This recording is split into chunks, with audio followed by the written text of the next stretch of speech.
चलिए सीधे आज के इस बेहद दिलचस्प विश्लेषण में उतरते हैं। आज हम एक ऐसे माकियावेलियन फ्रेमवर्क को डीकोड करने वाले हैं जो इमोशनल कंट्रोल और हाईली रिएक्टिव सोशल एनवायरनमेंट्स को हैंडल करने की बात करता है। ये विश्लेषण दरअसल इस बात पर रोशनी डालता है कि कैसे अपने इमोशंस पर पूरी तरह सॉवरेनिटी यानी अधिकार पाकर किसी भी मुश्किल सिचुएशन का मास्टर बना जा सकता है। इस डीप डाइव के 4 मेन हिस्से हैं। पहला, द पैराडाइम शिफ्ट, दूसरा, इंटरनल मास्टरी, तीसरा, एक्सटर्नल डिसरप्शन और आखिर में द प्रैक्टिस ऑफ डिटैचमेंट। ये फ्रेमवर्क बताता है कि कैसे इमोशनली प्रिडिक्टेबल होने की बजाय बिल्कुल अनटचेबल बना जा सकता है। तो चलिए आगे बढ़ते हैं। पहला हिस्सा, the paradigm shift, reframing emotion. अब यहाँ एक सवाल पर गौर करते हैं। आखिरी बार कब ऐसा हुआ था जब किसी इमीडिएट इमोशनल रिएक्शन की वजह से तुरंत पछतावा हुआ हो, गुस्से में आकर कुछ निकल गया हो और फिर सोचा हो, ओ नो, ये नहीं बोलना था। सोर्स बताता है कि हर बार जब इमोशंस बिना फिल्टर के बाहर आते हैं तो वो सामने वाले के लिए एक डेटा पॉइंट बन जाते हैं। उन्हें समझ आ जाता है कि किस चीज से सबसे ज्यादा असर पड़ता है। अक्सर माना जाता है कि इमोशंस को खुलकर जताना एक वर्च्यू है, बहुत अच्छी बात है, पोएटिक लगता है, बिल्कुल किसी 90s की बॉलीवुड मूवी जैसा। लेकिन रियलिटी में और खासकर कंपेटिटिव माहौल में इमोशन इज एक्सपोजर। अपने हर इमोशन को जाहिर करना ना वल्नरेबिलिटी क्रिएट करता है। ये सामने वाले के हाथ में एक हैंडल पकड़ा देता है जिसका इस्तेमाल मैनिपुलेशन के लिए बहुत आसानी से हो सकता है।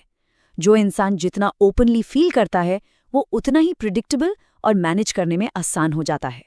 और यही इसे कोर मैकियावेलियन थीसिस तक ले आता है। Control belongs to the one who is least emotionally dependent. यानी पावर उसके पास बिल्कुल नहीं है जो सबसे ताकतवर या अमीर है, बल्कि उसके पास है जो इमोशनली सबसे कम निर्भर है। पावर का असली मतलब दूसरों पर जोर आजमाना नहीं, बल्कि उनके लेवरेज को, उनके उस कंट्रोल वाले हैंडल को पूरी तरह खत्म करना है। तो अब आते हैं दूसरे हिस्से पर, internal mastery, controlling the data. बाहरी दुनिया को हैंडल करने से पहले अपने अंदर के रिस्पॉन्सेस को मजबूत बनाना बहुत जरूरी है। इस इंटरनल मास्टरी के 2 मेन मैकेनिज्म्स हैं। पहला, विजिबल इमोशंस को छुपाना ताकि अटैक सरफेस कम हो सके, क्योंकि हर एक्सप्रेशन एक सिग्नल देता है।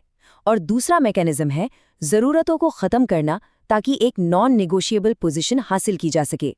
जब किसी को एक्सटर्नल वैलिडेशन जैसे किसी माफ़ी या अप्रूवल की उम्मीद होती है तो वो नेगोशिएशन टेबल पर खुद ब खुद एक कमज़ोर पोजीशन में आ जाता है। लेकिन रुकिए, यहाँ एक बहुत बड़ी गलतफहमी को दूर करना ज़रूरी है। इमोशनल मास्टरी का मतलब फेक होना बिल्कुल नहीं है। फेक होने का मतलब तो वो फील करने का नाटक करना है जो सच में है ही नहीं। जबकि डिसिप्लिन्ड होने का मतलब है सच में डीपली फील करना, लेकिन ये चूज करना कि कब, कहाँ और कितना इमोशन दूसरों को दिखाना है। एक शांत चेहरा ना फीलिंग्स की कमी नहीं, बल्कि कंट्रोल का एक बेहद असरदार टूल है। ये इक्वेशन बिल्कुल क्लियर और पावरफुल है। Need creates dependency and dependency removes control. जब भी कोई वैलिडेशन या क्लोजर पर निर्भर होता है तो वो सामने वाले को पोजिशनल एडवांटेज दे देता है। सोचिए, अगर किसी डील के टूटने या रिश्ते के खत्म होने से कोई फर्क ही ना पड़े तो दूसरे इंसान के पास कोई प्रेशर पॉइंट बचेगा ही नहीं। वो शांत आत्मनिर्भरता अपने आप में मैग्नेटिक होती है। यहाँ से शुरू होता है तीसरा हिस्सा, एक्सटर्नल डिसरप्शन, शिफ्टिंग डायनामिक्स। अब इस इंटरनल कंट्रोल को बाहर प्रोजेक्ट करके दूसरों के पैटर्न्स को डिसरप्ट करना सीखा जा सकता है। Silence creates psychological imbalance. ये चुप्पी सच में कमाल की चीज है। लोग अक्सर चुप्पी से डरते हैं और उस खाली जगह को भरने के लिए ओवर एक्सप्लेन करने लगते हैं। जब कोई तुरंत रिएक्ट नहीं करता तो सामने वाला अपने ही तरीकों पर सवाल उठाने लगता है और रिएक्ट करवाने की कोशिश में वो अपनी ही मोटिव्स एक्सपोज कर देता है। तो इस प्रिडिक्टेबल मॉडल को डिसरप्ट करने के 2 तरीके हैं। पहला, बिहेवियरल पैटर्न्स को तोड़ना। इंसान दरअसल पैटर्न रिकग्निशन मशीन्स होते हैं। अगर किसी को पहले से पता है कि सामने वाला क्या रिएक्ट करेगा तो वो उसे आसानी से मैनेज कर लेगा। इसीलिए अपने पैटर्न्स को डिलिबरेटली तोड़ना एक अलग ही रिस्पेक्ट कमांड करता है। दूसरा तरीका है अपना अटेंशन वापस लेना ताकि इंट्रिंसिक वैल्यू नेचुरली बढ़ सके। यहाँ एक डिफरेंस समझना बहुत जरूरी है, constant availability versus deliberate scarcity. Attention बिल्कुल एक करेंसी की तरह है। जब यह हमेशा फ्री में और बिना किसी फिल्टर के मिलती है तो इसकी वैल्यू गिर जाती है। लोग इसे फॉर ग्रांटेड लेने लगते हैं। लेकिन जब स्कैसिटी होती है, जब अटेंशन आसानी से नहीं मिलती, तब लोग उसके लिए नेचुरली पुल फील करते हैं। ये कोई गेम खेलना नहीं है, बल्कि अपनी एक्चुअल वर्थ के साथ अलाइन होना है। और इस लॉजिक को टाइमिंग पर भी लागू किया जा सकता है।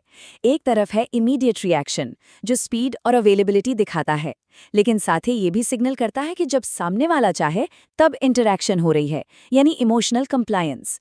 दूसरी तरफ है डिलेड रिस्पॉन्स, कंट्रोल और प्रिसिजन सिग्नल करता है। टाइमिंग को डिक्टेट करना एक तरह का डोमिनेंस है। इससे पावर डायनामिक्स तुरंत शिफ्ट हो जाते हैं, और वो भी बिना आवाज ऊंची किए। कमाल है ना। चौथा और आखिरी हिस्सा, the practice of detachment, the ultimate state. ये वो फाउंडेशनल साइकोलॉजिकल स्टेट है जिसकी जरूरत इन सभी मैकेनिज्म्स को प्रेशर में लागू करने के लिए पड़ती है। यहाँ डिटैचमेंट का मतलब कोल्डनेस या नम होना नहीं है, जो कि एक आम गलतफहमी है। सोर्स के अनुसार डिटैचमेंट का मतलब है मेजर्ड इन्वॉल्वमेंट, यानी बिना उसमें डूबे ऑब्जर्व करना और आउटकम पर डिपेंड हुए बिना पूरी तरह इंगेज करना।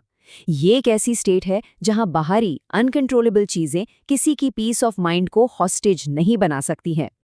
ये एक्शनेबल स्टेप्स एक अनरीडेबल स्टेट तक पहुंचने के सफर को ब्रिलियंटली समराइज करते हैं। पहला, अपने इंटरनल रिएक्शंस को रिवील करना बंद करना होगा। दूसरा, एक्सटर्नल क्लोजर की उम्मीद रखना छोड़ना पड़ेगा। और तीसरा, किसी और के टाइमलाइन पर उनकी प्रोवोकेशंस पर रिएक्ट न करना। असल में बात यह है, एक कमरे का थर्मोमीटर बनने के बजाय जो आसपास की गर्मी से बदल जाता है, हमें एक थर्मोस्टैट बनना चाहिए जो रूम का टेम्परेचर खुद सेट करता है। इस विश्लेषण को एक बहुत ही गहरे ख्याल के साथ खत्म करते हैं। The highest level is to be unreadable, to be respected without being understood. Emotional sovereignty का यही सबसे बड़ा इनाम है। लाइफ में पूरी तरह से पार्टिसिपेट करना, लोगों के साथ जुड़ना, लेकिन कभी भी उन परिस्थितियों का गुलाम ना बनना।